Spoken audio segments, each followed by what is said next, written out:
Welcome to Getting Raw. It's Richard Mark Eternity, and today I'm talking to Kris Cochrane. Welcome aboard, mate. Thanks for having me. Now, Kris is a person that I've really seen, I guess, grow in the fitness industry. He actually used to share an office here at Meet Your, and that's where I've seen the hardships and the struggles, the good and the bad times with him. And I wanted to get him in today because he's really starting to make a name for himself in the industry, and it's sort of one to watch, a trainer that's one to watch now in the industry.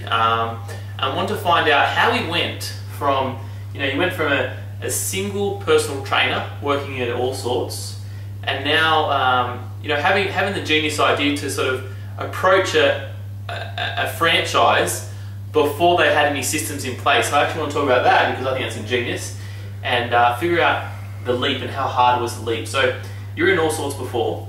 Yep. How long were you there for? I was actually in All Sorts for probably about 10 or 11 months. Prior to that, I spent time at a gym in Fox Studios. Prior to that, I just moved to Sydney, so I've been in Sydney about three years now. I moved up here to be a trainer in a gym in Paddington. It was just a boutique gym. Yep. With a celebrity trainer at the time, and for that time when I first moved up, I was actually living in the gym in a storeroom for. In a storeroom. Yeah. So it's the rags to riches story. Oh, kind of, yeah.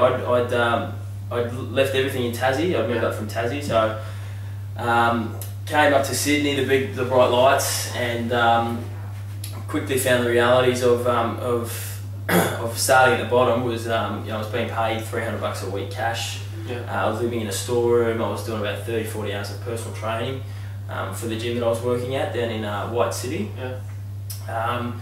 Spent a fair bit of time there, learned a bit, and decided it was time to move on. Went to another gym where I spent the next probably year with a guy called Darius Allegan and Ken Levander down there. So learned a hell of a lot from those guys, and moved on to a franchise position. I sort of outgrew working for people. Went to the franchise in All Sorts and just started running my own show. Okay, so you make it sound so easy, but it's not really. You've gone from you come from working in the store at $300 a week to going to All Sorts. You're still running your own business there, yeah, right? And then you went to the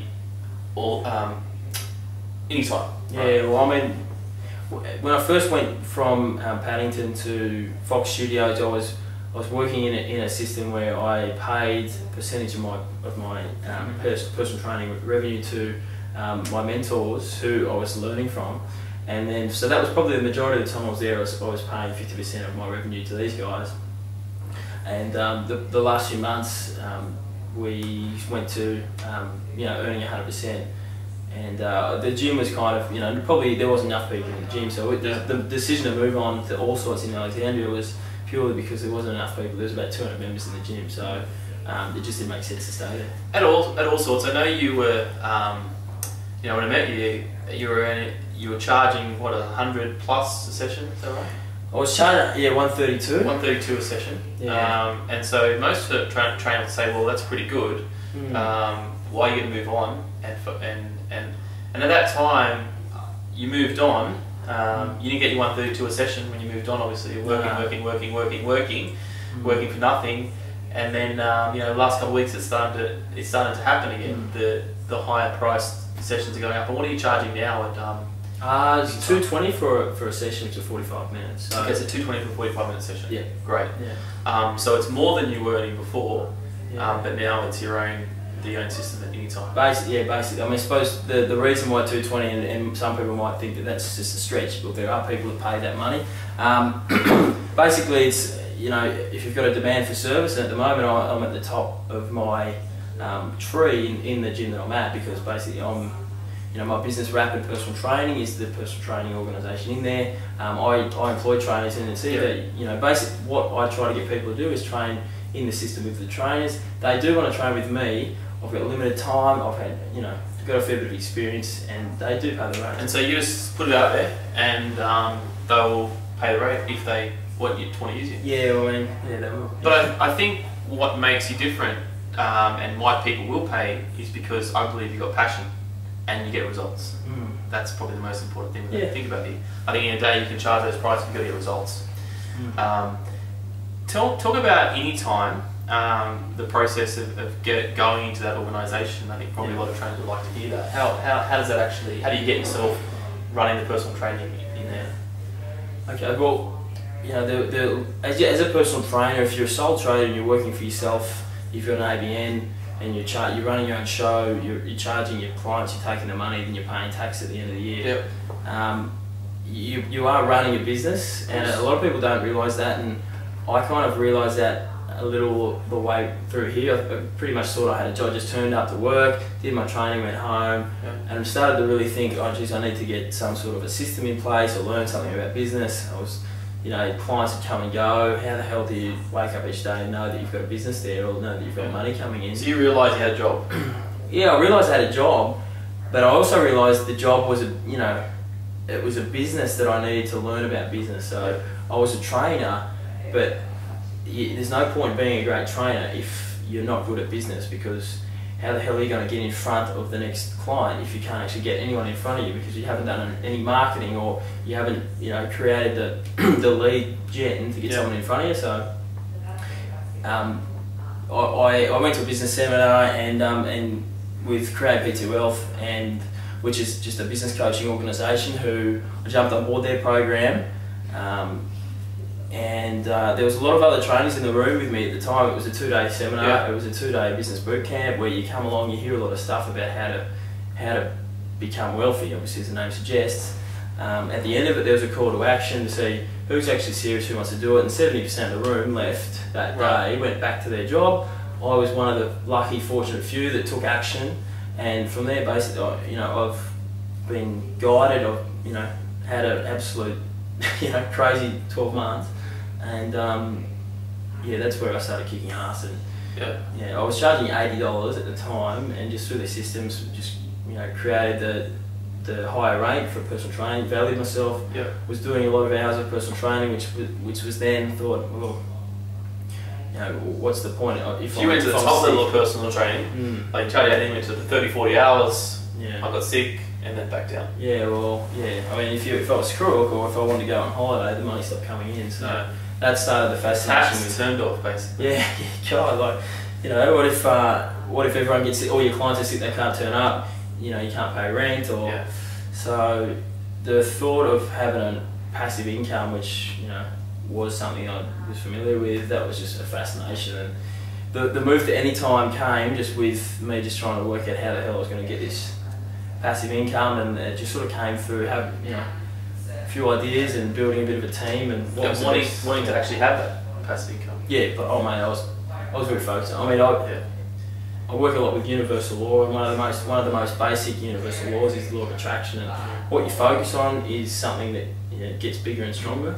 No, I can really back those up, because I'm even fascinated, because, you know, I came in one day in the office, it was on a Sunday or something, and there's Kris every weekend, Saturday, Sunday, smashing out hours here, and just staying in the zone, staying focused in this zone, and eventually, like, something's going to happen. You know, I mean, focusing on it, something pops up, an opportunity like that just popped up, and so that's where I think the focus is really important in these sort of situations. Like, if that's the decision you made, go for it, and finish off the job at hand, which is all coming through now, which is good.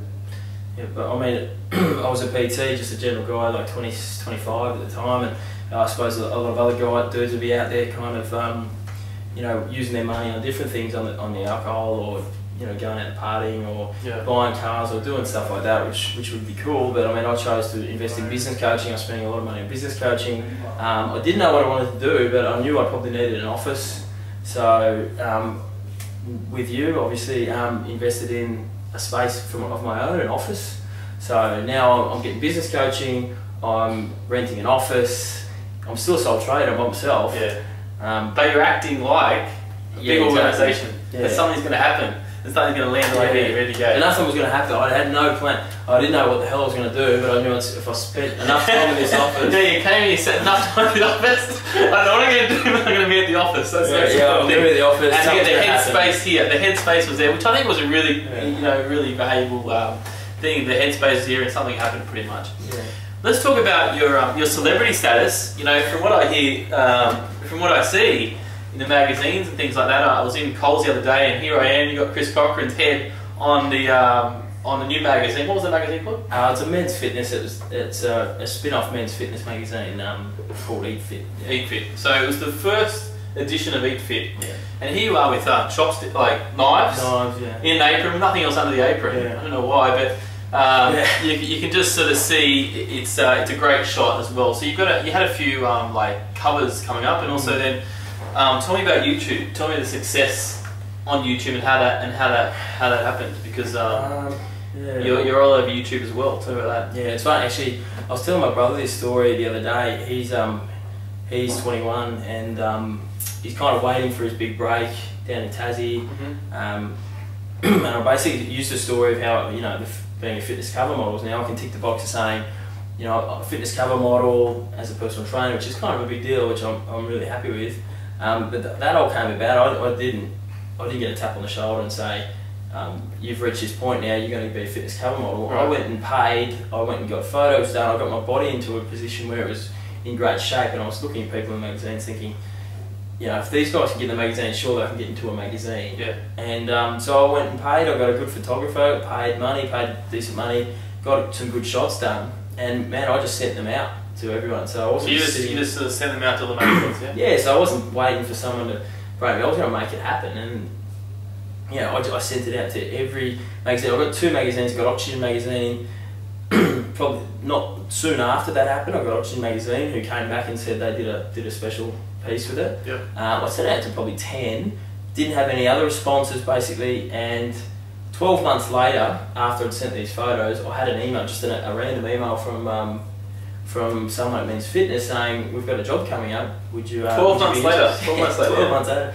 Yeah, so people do keep resumes on the desk. Yeah. It's not a lie. Yeah, like, they keep them seriously, like, and so the whole moral of that story was, you know, don't wait for stuff to happen. And what happened was I ended up being a fitness cover model through, you know, just going out there, getting myself out there. I paid the money, I did everything myself. I didn't wait for it to happen, and you know, I made it happen. So I'm really grateful for that. But yeah, with the YouTube stuff, is it? Yeah, YouTube. So you've got over 100,000 views on YouTube.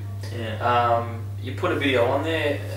You know, what happened to just boost one of the videos just went viral sort of thing? Well, I mean, I started watching YouTube videos, you know, exercise YouTube videos when I started being a PT, and just seeing these guys, and I got so many ideas off them, and I thought this would be awesome to start my own YouTube channel, and so I started my own YouTube channel, and I'd put videos up like of me doing a squat or something like crazy. Yeah, just videos, yeah. And you know, I'd look at the thing back a week later, and I had 300 people that watched my video. I was like, I'd be high-fiving people saying, you know, this is awesome. Yeah. And so anyway, when I got on the program with Jason Brad, the Trade PT Wealth, and you know, talking with you, I learned a little bit about marketing and keywords, what people are searching for on the internet, and I just did a video on the tennis courts with my iPhone. Just with your iPhone? Yeah, just my iPhone. On the tennis courts at all sorts.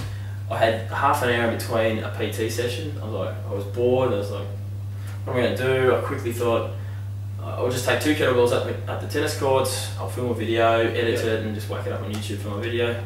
So just went up there, made something up, said, I actually, you know, it was the long cycle, so I thought I'll demonstrate the long cycle, and yeah, did some flips with the kettlebell, like nothing too special that I thought, and went down, quickly edited it all, and just tagged a heap of keywords like fat loss, stuff that people are looking for, and stuff that I learned through marketing, just learning a little bit of marketing.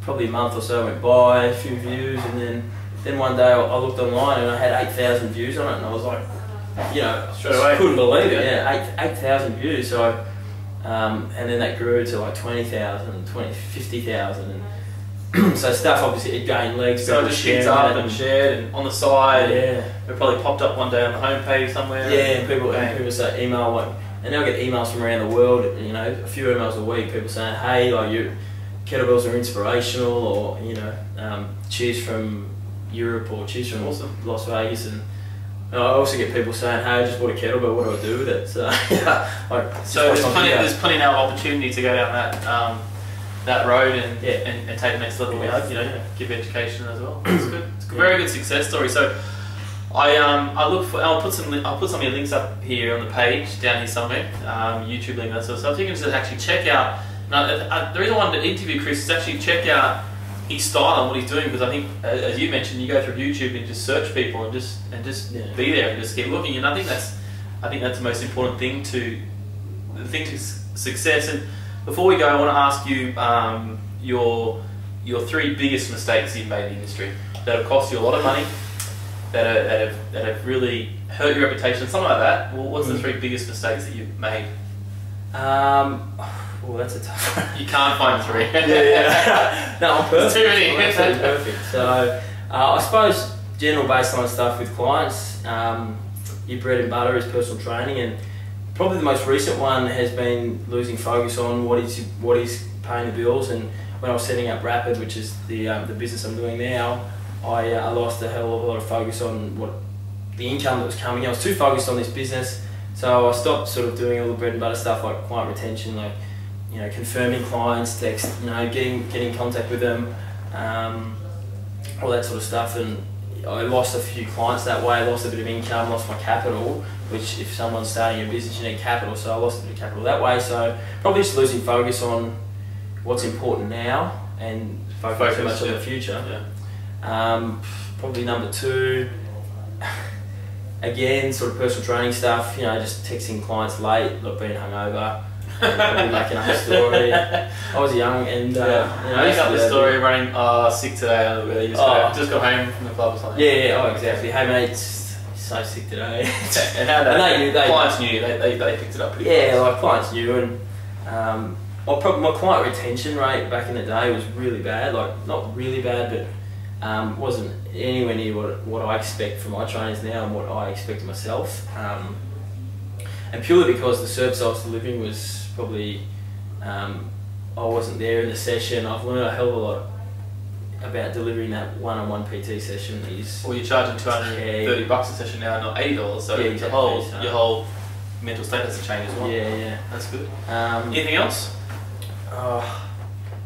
What's the biggest money mistake you've made in fitness, like in personal training, like, or business? Probably just investing too much in courses about the body, learning about the body, being fascinated about the body, and not learning about business sooner, because something I've learned is just all you need is your PT certificate. You need a bit of an idea about how to do it, but then just learn about business and learn how to do systems, marketing, sales. So don't just don't go and smash all these body courses and then just say, okay, what am I doing? Doing everything in between. There'll be people out there that just would be shaking their heads. Yeah. But to be honest, I'm probably charging twice as much. Well, this video is all about it's about business as well, so we're not really focusing too much. We want to focus on the business ideas and how you actually be the success. So and I've got no regrets, to be honest. So good. Yeah, they're just my things. Oh, awesome. Thanks. Another episode of Get It All. Thanks, Kris, and I'm looking forward to seeing Kris's success and he's another 100,000 views on YouTube. Thanks, mate. Cheers.